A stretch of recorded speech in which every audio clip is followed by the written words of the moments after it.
نحمده ونصلي على رسوله الكريم أما بعد فأعوذ بالله من الشيطان الرجيم بسم الله الرحمن الرحيم إن الصلاة كانت على المؤمنين كتابا موقوتا.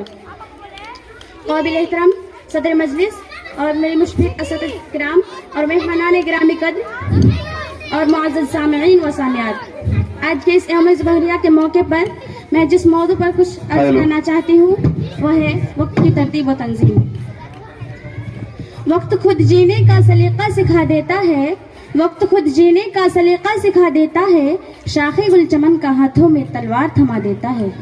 محترم سامعین کرام، وقت کی قدر کیجیے، کیونکہ وقت دولت ہے، وقت زندگی ہے، وقت ایک بیش قیمت سرمایہ ہے، وقت علم و عمل ہے، وقت ایک تیز بہتا ہوا دریا ہے، وقت سیف قاطع ہے، وقت ایک لمحہ ہے جس میں قوموں کی تقدیر پوشیدہ ہے، وقت ایک دہلیز ہے جس پر بیٹھ کر انسان اپنی تقدیر کا رونا روتا ہے، وقت ایک اجنبی پرندہ ہے جو اگر ہاتھ سے نکل جائے تو کبھی واپس نہیں آتا. وقت کے دروازے سے کامیاب لوگ ہی گزرتے ہیں، وقت کی جو لوگ ناقدری کرتے ہیں وقت انہیں ٹھکرا دیتا ہے.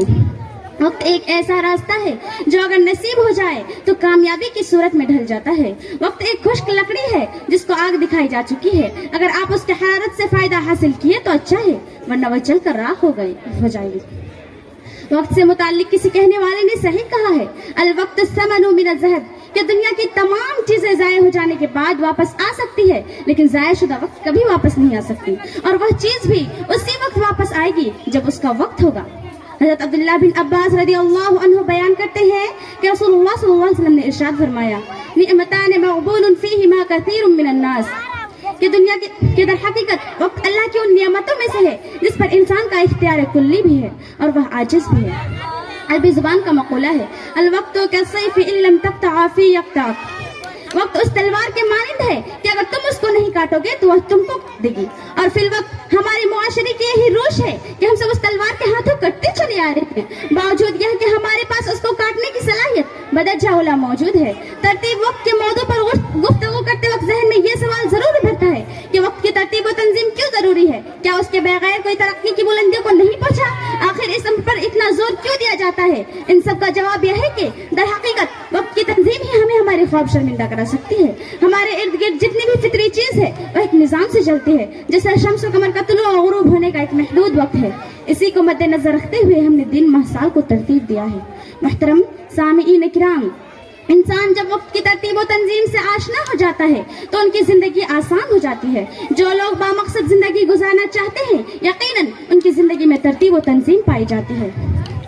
اللہ کے رسول صلی اللہ علیہ وسلم نے فرمایا کہ 5 چیزوں سے پہلے غنیمت سمجھو، بڑھاپے سے پہلے جوانی کو، بیماری سے پہلے صحت کو، محتاجگی سے پہلے مالداری کو، مصروفیت سے پہلے فراغت کو، اور موت سے پہلے زندگی کو. کسی شاعر نے کیا ہی خوب کہا ہے وہ عاقل جو آغاز میں سوچے انجام، ہے وہ عاقل جو آغاز میں سوچے انجام، ورنہ ناداں بھی سمجھ جاتا ہے کھوتے کھوتے. آخر میں اللہ رب العزت سے دعا ہے کہ اللہ تعالی ہمیں اپنی زندگی کو منظم طریقے سے گزارنے کی توفیق دے. آمین. وآخر دعوانا الحمد للہ رب العالمین.